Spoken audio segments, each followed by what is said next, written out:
오늘은 정직한 자의 축복이라는 제목으로 하나님의 말씀을 증거하도록 하겠습니다. 요즘 우리나라는요, 어떻게 하면 노후를 경제적인 걱정이 없이 잘 살 수 있는가? 그 문제가요, 사회적인 이슈가 되고 있다고 합니다. 요즘 이 뉴스들을 보니까요, 이 폐지를 주시는 분들이 많이 계시잖아요. 근데 그런 분들이요, 서로 싸우는 일들이 많이 벌어지고 있다는 뉴스 기사를 보기도 했습니다. 박스 한 장 더 주우시려고 그거 가지고 다투는 일들이 많이 벌어졌다는 겁니다. 세상에서는요, 돈을 많이 가지고 있으면 행복할 것이라고 생각을 합니다. 그런데 실제로요, 노후가 물질을 단순히 많이 가지고 있다고 해서 행복한 것만은 아니라는 것입니다. 우리 마음에요, 하나님이 계시지 않으면 이 세상 어느 곳에서 어떻게 살고 있다고 해도요, 진정한 행복이 있을 수 없기 때문에 그렇습니다. 일본이라고 하는 나라는 가장 안전한 나라 중에 한 나라로 꼽힙니다. 또 노인분들이 돈을 많이 가지고 있는 나라 중에 한 나라라고 합니다. 그런데요, 종종 기사를 보셔서 아시는 것처럼 지진이나 쓰나미가 일어나게 되면요, 일본이 초토화되는 것을 우리가 보게 됩니다. 그러니까 하나님께서 계시지 않으면 돈이나 단순히 눈에 보이는 안전이요, 아무 소용이 없다는 것을 우리가 깨닫게 되는 것입니다. 오늘 본문은요, 재물이 자신의 미래를 행복하게 해줄 줄 알고 열심히 돈을 모으지만 사실 재앙이 터지거나 위기의 순간이 오게 되면 그 재물이 실제적인 인생에 도움이 되지 않는다고 말씀하고 있는 것입니다.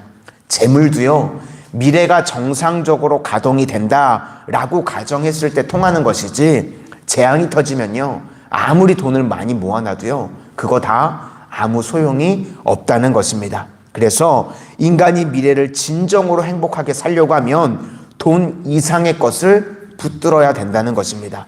그것이 무엇이냐면 바로 하나님의 말씀이라는 것입니다. 우리는요, 이 땅을 살아가는 동안 눈에 보이는 안전, 눈에 보이는 돈이 아니라요, 하나님의 약속의 말씀을 붙들어야 할 줄로 믿습니다. 오늘 본문의 말씀은요, 하나님의 백성들의 경제 생활에 대해서 말씀을 하고 있습니다. 세상의 장사꾼들은요, 조금이라도 다른 사람에게 이익을 얻기 위해서 저울을 속인다는 겁니다. 무게를 속인다는 겁니다. 세상의 장사꾼들은요, 하나님을 믿지 않죠. 그러니까 결국 자기 힘으로 부자가 돼야 되기 때문에 그렇게 남들을 속이는 게 가장 빠른 방법이라고 생각을 하기 때문에 그렇습니다. 그러나 하나님의 백성들은요, 정직한 길을 택합니다. 왜 그런가 하면 물질의 부가 가장 중요한 것이 아니기 때문에 그렇습니다. 하나님의 백성은요, 하나님께서 원하시기만 하면 얼마든지 우리를 부자로 또 만들어 주실 수가 있습니다.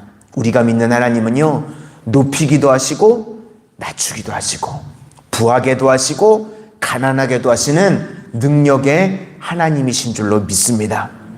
근데 하나님의 백성에게 있어서 중요한 것은요, 하나님 앞에서 우리가 정직할 때 하나님께서 우리를 모든 이 재앙으로부터 지켜주신다는 것입니다. 이 세상에 부자들이요, 여러 종류의 부자가 있습니다. 돈 부자도 있죠. 또 땅 부자도 있습니다. 저 같은 사람을 뭐라고 하시는 줄 아십니까? 자식 부자라 그럽니다.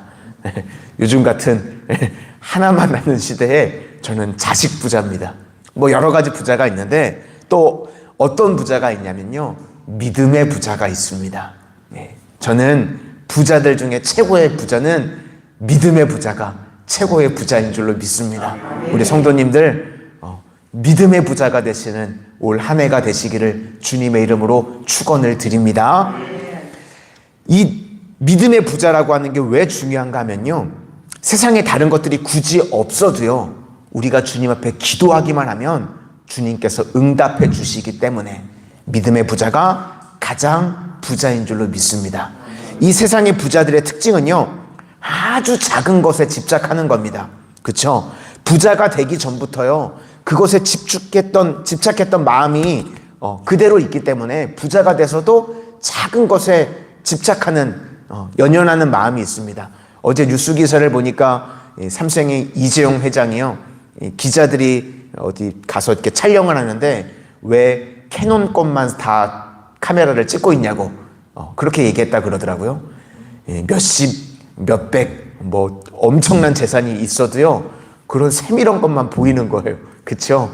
왜 카메라 삼성 거 아니고 캐논 걸로 찍고 있냐, 기자들 향해서 그렇게 얘기했다고 어제 기사가 나오는 걸 봤습니다. 그러니까 마음이 계속 가난할 때나 부할 때나 작은 거죠. 그것만 보이는 겁니다. 집착하는 겁니다. 우리 1절을 한번 보시도록 하겠습니다. 1절입니다. 시작. 속이는 저울은 여호와께서 미워하시나 공평한 추는 그가 기뻐하시느니라. 장사하는 사람들은요, 작은 이익을 모아서 부자가 되기 때문에요, 아주 작은 이익에 민감합니다. 그래서 또 세상 사람들은 추를 속여서 빨리 부자가 되고 싶은 마음이 있는 겁니다. 왜냐하면 자기 힘으로 부자가 돼야 된다고 생각하기 때문에. 그런데 사업을 하거나 장사를 해보시는 분 이야기들을 들어보면요, 일종의 이런 바람 같은 것이 있다는 겁니다. 물고기를 잡을 때도요, 이 물때가 있다고 하죠. 눈에 보이지 않는데요, 물고기가 지나가는 시간이 있답니다. 그래서 아무리 노력을 해도 안 되다가요, 한번 물때를 잘 만나기만 하면요, 물고기를 엄청나게 그냥 잡게 된다는 겁니다. 또 사업을 하시는 분들도요, 장사를 하시는 분들도요, 될 때를 보면요, 그냥 가만히 있는데요, 막 돈을 가만히 쓸어 담는답니다. 오늘 설교 준비하면서 우리 성도님들 삶 가운데도 이렇게 되게 해달라고 그렇게 기도하고 왔거든요. 그렇게 되는 거예요. 안 될 때는요, 똑같이 하고 뭐 더 열심히 했는데도요, 물건이 안 팔리고 사람이 안 오는 거예요. 그렇죠? 하나님이 몰아주시면요, 이 광야에서 메추라기 떼가 바람으로 그냥 막 동풍을 불어서 오는 것처럼요, 우리가 일할 때도 그런 때가 있다는 것입니다. 그런데 하나님께서 사랑하신 백성들은요, 돈으로 먼저 부자가 되기 이전에 믿음의 부자가 되기를 원하십니다. 그죠? 단순히 육적인 부자가 아니라 우리는 진짜 믿음의 부자가 되기를 원하시는 겁니다. 그래서 믿음의 연단을 받지 않고서 어떻게 해서든지 이 땅에서 아웅다웅 싸워서라도 돈을 벌려고 하는 사람은요, 돈밖에 없습니다. 그런데 믿음의 연단을 받은 사람은요, 이미 마음에요, 복을 받은 사람입니다. 그래서 그런 사람에게는 물질의 복까지 더하여 주신다는 것입니다. 우리 성도님들, 믿음의 복 위에 물질의 복까지 더하여 주시는 축복의 한 해가 되시기를 소망합니다. 또 인간이요, 자신의 미래를 알 수 있다고 하면요, 아마 우리 인생의 모든 게 달라질 겁니다. 그렇죠? 내 앞길이 어떻게 됐는지 안다고 한다면, 지금 살고 있는 방식대로 살고 있으면 망한다, 그렇게 된다고 하면 어떻게 해서든지 삶의 방향을 바꾸려고 하겠죠. 그런데 실제로요, 인간의 미래에 대해서 성경은 분명하게 말씀하고 있습니다. 우리 5절부터 8절까지를 한번 보시겠습니다. 5절부터입니다. 시작. 완전한 자의 공의는 자기의 길을 곱게 하려니와 악한 자는 자기의 악으로 말미암아 넘어지리라. 정직한 자의 공의는 자기를 건지려니와 사악한 자는 자기의 악에 잡히리라. 악인은 죽을 때에 소망이 끊어지나니 불의의 소망이 없어지니라. 의인은 환난에서 구원을 얻으나 악인은 자기의 길로 가느니라. 우리가 하나님께 인생을 맡기게 되면 하나님께서 우리 인생을 아름답게 만들어 주신다는 것입니다. 그런데 하나님은 믿는 자에게 가장 먼저 세상의 것을 먼저 주신다고 말씀하지 않았습니다. 이 세상의 것들은요, 육신만 살리는 것이지 영혼을 살리는 것이 못되기 때문에 그렇습니다. 그래서 하나님 앞에 바른 믿음을 갖기를 원하십니다. 이것을 여기서는 오늘 본문에서는 의라고 말씀하고 있습니다. 우리 믿음은요, 하나님과 우리 사이에 고속도로가 뚫리는 것과 똑같습니다. 그래서 어떨 때는요, 고속도로를 뚫을 때 보니까요, 막 산을 뚫기도 하고, 그렇죠? 골짜기를 메우기도 합니다. 그게 가장 빠른 길이죠. 그래서 우리가 신앙생활을 할 때 하나님께서 고집의 바위를요, 다이너마이트로, 연단의 다이너마이트로 우리를 폭파시키시기도 하시고, 또 어떨 때는요, 우리 인생의 골짜기가 난 부분을요, 믿음의 말씀으로 메우기도 하신다는 것입니다. 그래서 우리가 하나님의 말씀을 목숨을 걸고 붙들게 되면요, 그때부터 하나님의 능력이 나타나기 시작합니다. 병든 자가 고침을 받기도 하고요, 풀리지 않을 것 같았던 문제들이요, 이상한 사람이 나타나가지고 그냥 쉽게 풀어지기도 하고요. 그렇죠? 자녀분들의 앞길이요, 막혀있던 분들이 열려지기도 하고, 아까 말씀드렸던 것처럼 희한한 물때를 만나가지고요, 하나님께서 그냥 가만히 돈을 쓸어 담는 것처럼 그런 일들이 믿음의 백성들이 벌어지게 된다는 것입니다. 그러니까 우리 성도들에게는 믿음의 복 위에 이제 말씀을 붙들고 믿음으로 살아가게 되면 그 믿음의 복 위에 물질의 복까지 더하여 주신다는 것입니다. 결국 하나님은 우리 미래를 축복하시는 분이시고 물질의 복까지 더하여 주시는 분이시다라고 말씀하고 있는 것입니다. 우리가 눈에 보이는 욕심을 따라서 믿음 없이 욕심으로 따라가기만 하면 망하게 되는데, 우리가 믿음의 고속도로 하나님의 말씀을 붙들고 믿음대로 살아가게 되면 나 자신도 살고 다른 사람까지 살리는 축복의 통로가 되게 되는 줄로 믿습니다. 올 한 해 우리 성도님들 삶 가운데 하나님께서 믿음의 복 위에 물질의 복까지 얹어주시는 축복의 삶이 되시기를, 그것을 통해서 하나님의 영광 크게 드러내시는 믿음의 백성들이 되시기를 주님의 이름으로 축원을 드립니다. 기도하겠습니다.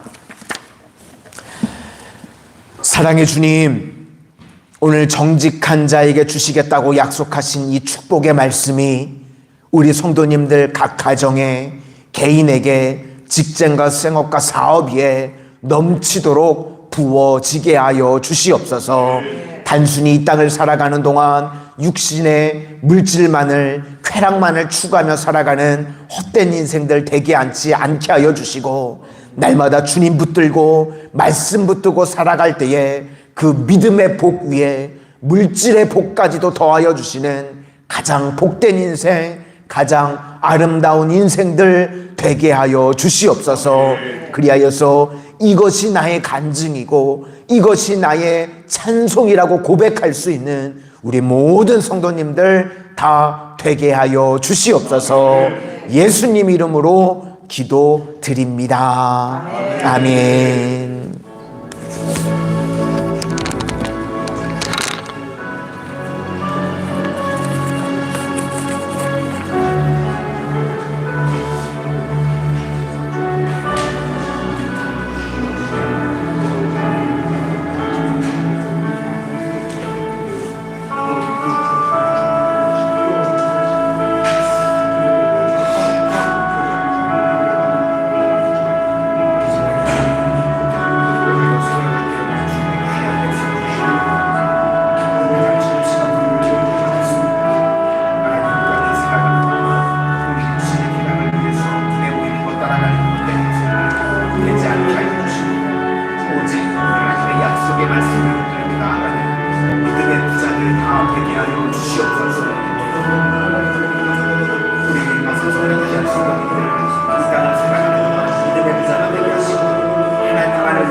까지도 하나님께서 넘치도록 부어주시고 가장 복된 인생, 가장 아름다운 인생 되게 하여 주시옵소서. 그리하여서 주님, 우리 영혼만 속는 것이 아니라 내 주위에 가난하고 불건하고 힘든 세상에 살릴 수 있는 축복의 통로로 실산되는 가장 아름다운 인생들 다 되게 하여 주시옵소서. 우리도 저희가 어떠한 문제가 있든지 아버지의 믿음을 가지고 하나님 앞에 간구하며 나아갑니다. 아버지의 육신의 질병으로 인하여서 아파하는 분들, 자녀분들의 앞길을 위해서 기도하는 분들, 시간으로 하나 되어지기 위해서 기도하는 가정들, 아버지의 기도하는 기도의 제목제목입니다.